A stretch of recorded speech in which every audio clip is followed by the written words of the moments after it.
धर्मदूताच्या इतिहासावेले वाचप.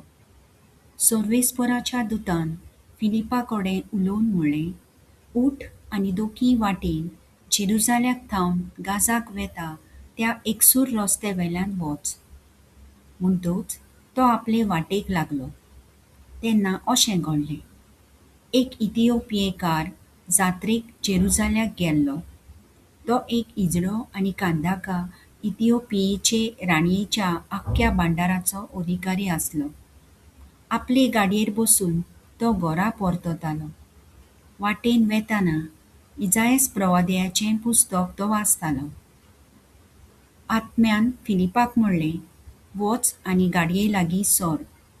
फिलीप धांवलो आनी तो इथिओपियेकार इजायास प्रवादयाचें पुस्तक वाचता तें आयकून ताणें विचारलें, तूं वाचताय तें समजताय मूं?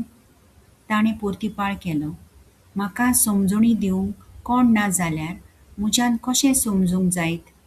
म्हणटच गाडयेन चडून आपणाशी बस म्हूण ताणें फिलिपा लागीं मागलें. पवित्र पुस्तकांतलें तो वाचतालो तेन्ना मारूंक व्हरता तसल्या ल्हान मेंढऱ्या सारको तो जालो.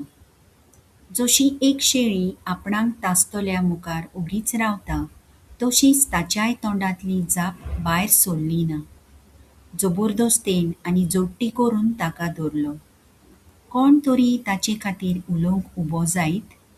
ओय, जिव्या मनशांचे प्रितुमे वयलो ताका उमटून काडलो. आमच्या पातकाक लागून ताका मरणाची कास्त लायली. तेन्ना त्या इजड्यान फिलिपाक म्हणलें, हो प्रवादी आपणाचेच विशीं वो दुसऱ्या कोणा विशीं उलयता तें तूं म्हाका सांगशी? तेन्ना पुस्तकांतलीं तीच उतरां धरून फिलिपान जेजूची बरी खबर ताका परगट केली. मुखार वेता वेता ते उदकाशी पावले आनी इजड्यान म्हणलें, पळय, हांगा थोडें उदक आसा. हांवें पवित्र स्नान घेवंक कसली आडखळ आसा? फिलिपान म्हणलें, सगळ्या काळजान तूं सतमानताय जाल्यार तुज्यान पवित्र स्नान घेवं येता. आनी ताणें जबाब दिलो, जेजू क्रिस्त देवाचो पूत म्हूण हांव सत मानतां. ताणें गाडी थांबयली आनी ते दोगूय, फिलीप आनी इजडो, उदकान देंवले आनी फिलिपान ताका पवित्र स्नान दिलें. पूण ते वयर सरतच सर्वेस्पराच्या आत्म्यान फिलिपाक उबारून व्हेलो आनी इजड्यान ताका आनीक पळोवंक ना.